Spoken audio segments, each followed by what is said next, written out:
Thank you, Jennifer. It's great to be back in Iowa again. I was here last year, and I've got to tell you, this event is growing, it's getting bigger, and that is a real testament to the strength of Iowa Right to Life. And to Jennifer, you guys are doing a wonderful, wonderful job. You're a real beacon of hope here in the Midwest. Let me first of all start by saying that in Minnesota, we have probably one of the most pro-abortion governors anywhere in the country. So if you would just loan us Governor Branstad for just a couple days, or after you retire here, please come to Minnesota. We would love to have you, because we can pass things through our House, we can pass things through our Senate, and every time we do it, our governor vetoes it, and it's frustrating. So we just need one more piece of the puzzle, and we could do a lot more. But I also want to say that I agree with Bishop Pates when he says we want to build this into a true Midwest March for Life.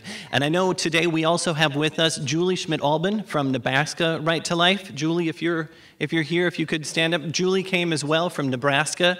She's over there. Thank you, Julie, for coming as well. She does amazing work in saving lives in Nebraska, and I have that vision as well, like Jennifer and like Bishop Pates. This needs to be a massive, big, truly Midwest March for Life with people from the Dakotas and Wisconsin and all around coming together to stand up for life, because it truly is a good meeting rally point here in Des Moines. And of course, all eyes are on Iowa now as you all get ready to finally pick us a new president. One that we need so desperately. So choose well when you're picking the new president for us, because it is so important. Even under the onslaught of the Obama administration, more pro-life laws around the country were passed in the last 5 years than in all of the years subsequent to the 15 years prior to that. That's amazing. That's amazing. In my own state of Minnesota, we were looking at nearly 2,000 teenage abortions a year prior to us passing parental consent. Now that we have our law on parental involvement, last year there were under 200 teenage abortions. Pro-life laws save lives.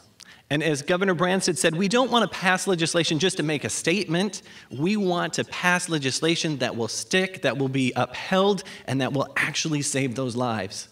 And that's why when we're crafting legislation and doing it, working with Iowa Right to Life, we're doing smart things to advance the cause of life. In my own state of Minnesota, now, for the very first time, Planned Parenthood is performing a majority of the abortions in our state.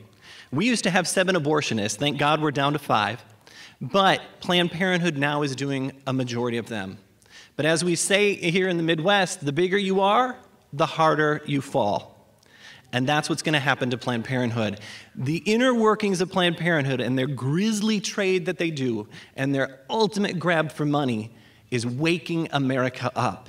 And we need to keep that issue in front of people, because the killing of unborn children will only stop when we continue to educate. We're making great strides. We really are. But we have to continue to do more.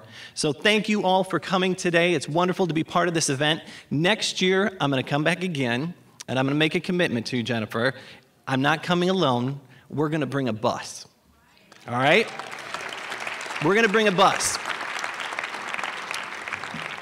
And Julie, I got a challenge for you. If I got a bus, you're in for a bus too.